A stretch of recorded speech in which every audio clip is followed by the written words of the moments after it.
Pues bueno, Bruno, muchísimas gracias por darnos un poquito de tu tiempo para poder platicar de este gran proyecto que ya está a punto de culminar, ya nada. No me digas, no me digas. La verdad es que no, gracias a ti, de verdad, primero que nada por el espacio. La verdad es que sigo tu página ya desde que nos conocimos y tienes un buen de entrevistas súper valiosas con gente muy linda y te agradezco muchísimo el que me hayas invitado nuevamente y ahora a platicar de este proyecto que pues ya sabes, es un proyectillo ahí, nada que veriento, ¿no? Y Y pues bueno, para iniciar, ¿cómo es que llega la dirección a ti de esta serie? ¿Cómo es que te convocan para decirte, te toca este proyecto para dirigir? Mira, la situación es la siguiente. En algún momento Netflix no se encargaba de supervisar el doblaje como tal de sus series. Es en el año 2022, 23, más o menos, que Netflix toma el control de la supervisión del doblaje a cargo primero en Latinoamérica de la gran Cristina Flores, amiga querida, y bajo la supervisión para toda Latinoamérica de Roberto Granados, un enorme amigo querido, y llegan a hacer esa supervisión y dicen, ok, tienen directores asignados para varios proyectos, pero yo necesito que asignen una persona específica para mis series dependiendo de cada serie. Entonces le mandan una propuesta a la empresa y la empresa dice, ok, bueno, pues si quieres que yo elija a uno de tus directores, elijo a Bruno Cornell. Y entonces es cuando me llaman para hacer la cuarta temporada de Stranger Things. Y eso habla también ya de la confianza que hay, ¿no? Con estos proyectos. ¿En qué sentido? En el sentido de que ya sé que él puede hacer un buen trabajo, entonces pues le podemos dar este proyecto para que lo dirija. Yo creo que ellos me conocen de hace mucho tiempo, sí. No es que ellos hayan pujado por mí, ni mucho menos, ¿no? Sino simplemente dijeron, bueno, hay un pool de directores, hay una lista de directores. Creemos que cualquiera de estas personas lo puede hacer bien, ¿no? Ellos me conocían de hace mucho tiempo, te digo. Yo a Cristina Flores la conozco desde que ella trabajaba en Dobbin House. A Roberto Granados lo conozco desde que trabajaba en Candiani. Y dijeron, bueno, pues creemos que todos estos directores podrían hacerlo. Y quien decide al final y quien me hace la oferta es el estudio, que es Candiani, ¿no? Creo que hay esa confianza y pues yo la recibo con pues la mayor de las alegrías. ¿Y cómo fue para ti, digamos, en esta parte de tomar la batuta de esta serie a partir de esa temporada? ¿Tuviste que investigar por tu cuenta? ¿Tuviste que ver lo que se había hecho con antelación en las anteriores temporadas? ¿Hubo, no sé, a lo mejor algunos consejos de los directores anteriores? ¿Cómo fue para ti este proceso de tomarlo a partir de ese punto? Bueno, en primer lugar, quien inicia la dirección del doblaje es Miguel Ángel Gigliazza, que ya no está con nosotros y quien fue un gran amigo, fue hermano de mi papá putativo, que es Humberto Solórzano. Luego la toma Patti Acevedo, que bueno, vamos, es una leyenda en el doblaje. Entonces, definitivamente yo tenía una responsabilidad muy importante al tomar la cuarta temporada. Yo a Patti la quiero mucho, a Miguel Ángel lo quise mucho y bueno, sí tuve que estudiar lo que ellos habían hecho, sobre todo en cuestión de términos, ¿no? En terminología, vamos, empaparme del mundo de Stranger Things. Por supuesto que es una serie que todos sabemos qué significaba, es una serie icónica y bueno, pues a estudiarle. Creo que no vi la primera, vi un resumen, pero sí vi la segunda y la tercera completas, ¿no? Para ya poder adentrarme en la cuarta temporada. Significa que ustedes, muchachos, son el futuro de Hellfire. También en esta parte de la dirección, pues también se emplean luego nuevos personajes, ¿no? Entre ellos, Eddie. ¿Cómo es que llega Eddie a ti? Mira, Eddie fue un personaje que no requería prueba de voz. Sí. Entonces, ¿qué sucedió? Pues yo lo vi en mi casa. Nos llega el material con antelación, obviamente con muchos filtros de seguridad. Yo lo veo y yo tengo una historia muy particular con lo que es el metal y el rock, la música, ¿no? Yo he tenido amores que han sido muy fanáticos del metal y del rock. Amores que he seguido a lugares fuera de este país para ver artistas de este género. Y en el país yo vi a Metallica tocar. Wow. Entonces yo le veo y me identifico con él. Y entonces empiezo a hacer una serie de ejercicios para encontrar la voz del personaje. En mi casa, ¿no? Hablando, y digo, creo que yo puedo darle voz a Eddie. ¿Qué sucede también? Al tener yo la batuta de este proyecto, definitivamente pienso en asignarme un personaje que probablemente muchas personas no me habrían dado. ¿Y qué sucede? Quiero expandir mi rango. Quiero que la gente me conozca en otras facetas. Porque yo soy actor para interpretar personajes que no soy yo. Y Eddie era una gran oportunidad. No tenía idea del alcance que iba a tener, porque yo solo vi el primer capítulo. Entonces, cuando mando mi propuesta de cast, me la aceptan y es ahí donde yo empiezo a interpretar a Eddie. Aunque respeto su pasión, sería sabio escuchar la preocupación de Gareth el Grande. Y para esas escenas de Eddie, ¿tú te autodirigías? Ese fue uno de los grandes retos, la autodirección. Yo creo que la autodirección está infravalorada. ¿En qué sentido? Voy a poner un ejemplo de lo sublime a lo ridículo, ¿no? Hay actores, actrices, directores que han ganado Óscares por autodirección. Y de pronto en el doblaje dicen, no te puedes autodirigir, necesitas una dirección. Y yo pienso, ¿quién me va a cuidar más que yo mismo? Entonces, lo que sucede con Eddie Munson es que yo me autodirijo. Y eso fue un doble reto, porque es grabarte, escucharte y tener tu primer control de calidad que eres tú como director y hacerlo así. Y esa es la forma en la que lo hice, fue una autodirección con todos los riesgos que eso conlleva. ¿Es la primera vez que haces una autodirección o antes ya lo habías hecho? No, antes ya la había hecho, antes era un poco más común. Vamos, tengo 20 años, un poquito menos de 20 años haciendo doblaje y ya me había tocado autodirigirme, entonces ya conozco el método y cómo funciona eso. Y eso debe ser muy complejo, ¿no? El conocerte a ti mismo, tu forma de interpretar, pero también lo que se va a entregar al final de cuentas en el proyecto, ¿no? El mantener esa, digamos, esa línea. Totalmente, y además yo de mi hermano y amigo y profesor que es Roberto Gutiérrez, entendido que finalmente trabajamos para el respetable público. Entonces ahí es donde tenemos nosotros que darles un resultado, ¿no? Si te soy sincero, creo que es una mala idea, pero la realidad es que la comarca está en llamas. Claro, y en este proyecto que muchísimas personas lo ven, con los primeros 4 capítulos que salieron de la 5ª temporada, fueron tantas las visitas al punto de que la plataforma se cayó por unos momentos. O sea, ese es el impacto que tiene Stranger Things, ¿no? Definitivamente, Stranger Things es un hito en la historia del streaming. Es algo que no había sucedido antes. Es un proyecto al que yo le tengo muchísimo respeto. Y bueno, al final de cuentas, nuestro trabajo es que la gente lo pueda disfrutar. Es muy importante recalcar, y lo digo mucho en mis entrevistas, que el 70% de las personas que ven trabajos que no son en español, como por ejemplo Stranger Things, en Latinoamérica lo ven doblado al español latino. Es decir, hay un público potencial de aproximadamente 318 millones de personas. Estamos hablando de 318 millones de personas que ven o pueden llegar a ver nuestro trabajo. No es algo pequeño. Tengo entendido que para estos episodios de la 5ª temporada hubo un cambio de estudios, no sé si está en lo correcto. ¿Cómo fue para ti pues este cambio? ¿Realmente afectó o simplemente fue así, nada más? Mira, la verdad es que yo aprecio mucho tus preguntas porque me parecen preguntas muy inteligentes y me parecen preguntas más allá del morbo, y esta es una pregunta muy interesante. Yo trabajo con todos los estudios que cumplen con ciertas regulaciones a nivel laboral en la Ciudad de México. Esto quiere decir que con la mayoría de los estudios con los que yo colaboro son estudios que tienen un contrato colectivo de trabajo con el sindicato, que es la Asociación Nacional de Actores, que por cierto acaba de cumplir 90 años, estamos a punto de cumplir 91 años de existir, y es algo muy profundo, es algo muy interesante. Anteriormente había llegado esta serie, se había hecho en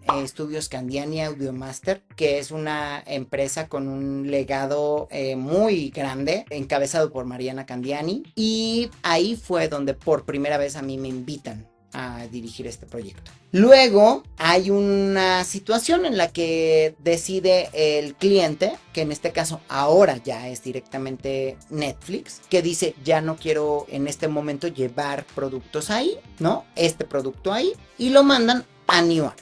New Art es una empresa con una historia enorme en el ámbito cinematográfico de nuestro país. Fue fundada por Demetrio Bilbatúa, que es un cineasta, documentalista muy importante de México. No solamente se hace doblaje en este estudio, se han hecho muchísimos audios originales para películas mexicanas y extranjeras, ¿no? Y lo que sucede es que Netflix tiene a bien decir, bueno, quiero que se haga este proyecto en New Art y me gustaría conservar al mismo equipo creativo. En ese equipo creativo vengo yo en paquete y me invitan a dirigir. ¿Qué es lo que cambia? Pues la organización, la forma de trabajar, pero siempre fue muy linda, muy amable. Yo a Niurka Sequera, que es la manager, la que maneja en este momento el estudio, la conozco desde hace muchísimos años. Ella trabajaba en el estudio de DNA y bueno, pues ahora me invitan nuevamente a colaborar en el proyecto y para mí fue un agasajo, por supuesto. Ahora pasando, pues quizá con los cambios de voz que hubo, porque creo que uno que fue el de, precisamente el de Steve, ¿de ahí por qué se dio ese cambio de voz? Mira, ese cambio de voz fue una decisión en la que yo no tuve injerencia, ni tampoco el estudio. Y en este sentido, yo me reservo totalmente el contarte y contarle al público qué es lo que pasó. Yo creo que la persona indicada para contar su historia es el compañero Fabián Retis, a quien tuve el gusto de dirigirle en la temporada 4. Lo que yo te puedo decir es que de este lado del equipo de doblaje se le esperó hasta el capítulo 4. Fueron varias semanas, incluso meses, en las que se le esperó. Y al final, bueno, pues a mí me pidieron un cambio. El estudio me sugirió ciertas personas con las que yo no estuve de acuerdo. Yo sugerí ciertas personas y llegamos a un acuerdo entre el estudio y yo. Se lo mandamos al cliente, el cliente escuchó las pruebas, el cliente, la cliente, porque además Cristina Flores es la que lo encabeza, no siempre decimos el tío Netflix, pero yo hago la broma con que en México es la tía Netflix. Ella escuchó, supongo que con su equipo, no tengo claro cómo es ese proceso, y decidieron quién iba a reemplazarle. Creo que esa es una pregunta que se le tiene que hacer y que tendrá que responder, si tiene ganas, al compañero Fabián Retis. Pero bueno, yo por este lado del equipo de doblaje te puedo decir que a mí me dieron la indicación de esperarle hasta que ya no hubo más tiempo. Bueno, no sé si tiempo, sino ya no hubo más y simplemente me dijeron hay que reemplazarlo. Qué fuerte. No tan fuerte, no tan fuerte. Bueno, solamente no quisiera yo Sí, claro, ser claro. indiscreto al respecto. Tengo toda la historia, conozco perfectamente qué fue lo que pasó, pero yo respeto a mi compañero, no es parte de mi pool de trabajo, pero le respeto y me parece que quien tendría que opinar al respecto es él, no yo. Oye, creo que es inocente hasta demostrar lo contrario. Eso está en la Constitución. No, no es una linda mañana. Tenemos un problema en el cuac. La señal se volvió loca. Y ahora ya pasando, pues, con algo un poquito más tranqui. ¿Quién se muere? Cuando vemos algunas películas, por ejemplo, bueno, o series, a veces los personajes tienen estas, pues, reacciones, ¿no? A veces se graban, pero luego cuando nosotros los vemos en la plataforma o el producto final, a veces se escuchan las del idioma original. No sé si ahí sepas qué es lo que sucede, por qué a veces hacen esos cambios. Mira, es cuestión de dirección de estilo, tanto del estudio como del cliente. A nosotros nos mandan una cosa que se llama pista de audio internacional, en la que vienen las reacciones originales. A veces el estudio puede pujar y decir no. Mi recomendación es que sean las del doblaje para que no salte. Sin embargo, en otras ocasiones, el mismo cliente dice no, yo quiero que sean las del original. Eso es algo que no está en nuestras manos. Y sobre todo, ¿sabes qué se siente? Se siente en la mezcla del sonido. Ni siquiera se siente en el timbre de voz. sino en la mezcla del sonido. Y ahí es una cosa muy interesante y en la que podríamos ahondar muchísimo tiempo, pero depende de los estándares que se piden para la entrega del doblaje, ¿no? No olvidemos que esto no llega nada más a México, sino también se hace doblaje en Francia, se hace doblaje en Alemania, se hace doblaje en Rumanía, en la India, vamos, son diferentes países.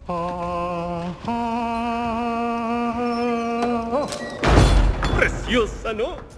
El doblaje, bueno, promueve la cultura, promueve el idioma y además creo que de pronto olvidamos a mucha parte de la población, por ejemplo, ciega, ¿no? Que no tiene la posibilidad de leer un subtítulo, que a lo mejor no tienen una educación en otro idioma y la ven por nuestro doblaje y con nuestro doblaje. Hay un sesgo muy clasista respecto al doblaje, ¿no? Como de, ¿por qué lo vas a ver en español? No, velo en inglés. Felicidades. Si tú dices eso, perteneces a una burbuja de personas muy contadas, que no son el general de la población. El general de la población ve las cosas dobladas al español. Y lo digo con mucho orgullo y con mucho agradecimiento también. Sí, claro, y estamos hablando de que al final del día la opción es el poder elegir también, ¿no? O sea, no te vas a hacer menos o más por elegirla en inglés o en español. Sí, porque además, por ejemplo, vemos personas que hablamos, o sea, digo, yo no soy experto, pues, pero hablo inglés, ¿no? Hablo español, son los únicos dos idiomas que hablo, pero si yo decido ver eso doblado al español, pues es mi derecho como consumidor. Algo muy importante y que me gustaría abordar en este momento, ¿no? Que la IA nos está pisando los talones y demás. Vamos, el doblaje mexicano podría ser considerado, y yo creo que debería ser considerado, como patrimonio de México. ¿Por qué? Porque hay muchas personas que han actuado a lo largo de la vida en el doblaje, grandes primeras actrices, actores e histriones que han dejado huella en la cultura popular mexicana. Somos pioneros en el doblaje y me parece que es totalmente válido que seamos reconocidos como patrimonio cultural de nuestro país, porque además le hemos dado a toda Latinoamérica una identidad cultural muy importante. Y yo jamás voy a decir nada en contra de mis compañeras, compañeros, compañeres de Venezuela o de Colombia o de Argentina o de Chile, ¿no? A quienes yo respeto profundamente.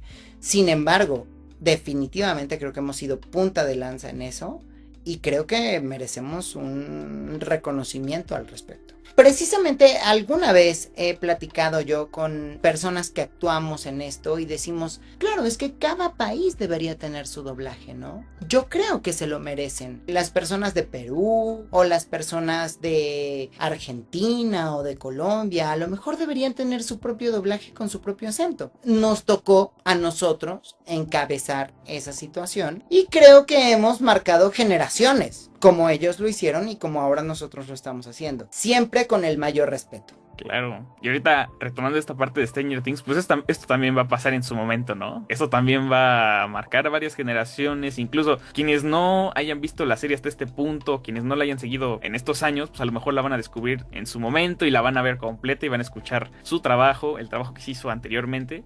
Y pues ahí va a estar, va a trascender al final de cuentas. Eso es lo que esperamos. ¿Cuál dirías que es la mayor enseñanza que te dejó dirigir este proyecto? La mayor enseñanza es, sin duda, el poder poner en práctica lo que he aprendido a lo largo de estos 25 años de carrera. Hay una gran desinformación respecto a lo que es el doblaje. Por cuestiones económicas y socioeconómicas de nuestra región, hay muchísimas escuelas que no ofrecen formación seria, que nada más quieren recolectar dinero. Eso es muy triste. Y que venden la idea de que existen los actores, las actrices, los actuantes de doblaje. Y eso no es así. Uno decide ser un actor de doblaje. No hay una rama de actor de doblaje. Incluso ahora hay una cosa fraudulenta que le llaman licenciatura de actuación para doblaje. Y esto es nada más producto de personas con sed de lucrar con los sueños de las personas. Yo soy actor. He hecho cine, televisión y teatro desde hace más de 25 años. Me formé en los escenarios y enfrente de la cámara. Desgraciadamente, te digo, ahora hay muchos que ofrecen volverte la voz de tu personaje nada más así, ¿no? Es por eso incluso que yo inicié un propedéutico para personas que no tienen ninguna formación, para verdaderamente enseñarles qué es lo que tienen que estudiar. Una persona que quiere aprender a actuar no lo va a hacer frente a una cabina, no lo va a hacer frente a un micrófono, lo va a hacer frente a otro ser humano. Va a hacerlo montando a las y los grandes dramaturgos del mundo. Lo que a mí me enseñó dirigir Stranger Things es que quienes dirigimos tenemos que poner en el mismo tono a todas las personas independientemente de dónde vengan. El elenco de Stranger Things es un elenco muy variado que viene de lugares muy distintos y mi trabajo era que sonaran en el mismo mood. Desde que tomé la batuta de la dirección de doblaje en la temporada 4, ese fue mi propósito. Y creo que se ha notado. Con el mayor respeto a cada una de las personas que actúan en esta serie, les llevé al límite de su actuación. Y eso es algo que a mí me lo han dicho, que les gustó y que me han reconocido. Pero además yo se les reconozco a ellos y a ellas, que se dejaron llevar a su límite. Y hoy por hoy creo que tenemos un doblaje de calidad y un gran doblaje para esta temporada. Creo que estamos frente a un gran proyecto, creo que los hermanos Duffer hicieron un gran trabajo y espero que a la gente le guste mucho, pero lo que les puedo decir es que desde este lado del doblaje respetamos al máximo el trabajo de los y les artistas originales. Por ahí alguien me puso, ¿les? ¿Cómo que les? ¿No? No tenemos tiempo para explicar eso. Por favor, vayan a su inteligencia artificial de confianza y pregunten por qué se habla en no binario. Pero aunque no les guste, esta es una serie inclusiva en la que las personas raras y las personas LGBT, las minorías y las mujeres tenemos relevancia. Bueno, Bruno, pues te quiero agradecer muchísimo por este tiempo. La verdad es que disfruté mucho platicar contigo. No siempre se puede hablar con los que están a cargo de estos proyectos de gran magnitud. Y pues te agradezco mucho por el tiempo, por el que nos hayas compartido un poco de tu experiencia laborando aquí. Esperemos después platicar sobre más proyectos, más cosas que vengan. Y sobre todo para ti, que vengan más proyectos, que venga pues más trabajo. Y pues te agradecemos mucho por tu chamba. Al contrario, de verdad yo te agradezco a ti. Agradezco muchísimo a Desdoblando al Doblaje porque es una página que promueve nuestro trabajo, la identidad cultural, el idioma en español y has tenido mucho alcance. Te felicito por eso. Has entrevistado a personas con muchísima más trayectoria que yo y creo que tus preguntas siempre son muy acertadas. Creo que tienes una gran noción de lo que nosotros hacemos y te lo agradezco de verdad porque va más allá del morbo de qué se trata la serie, ¿no? Sino creo que son preguntas muy valiosas y hoy más que en cualquier otro momento en lo que la inteligencia artificial o las nuevas tecnologías están amenazando nuestro trabajo, creo que hay que hacer comunidad y de verdad agradezco muchísimo el espacio y la oportunidad. Espero que hayas quedado contento, satisfecho y yo siempre estaré para tu comunidad y lo que necesiten, aquí andamos.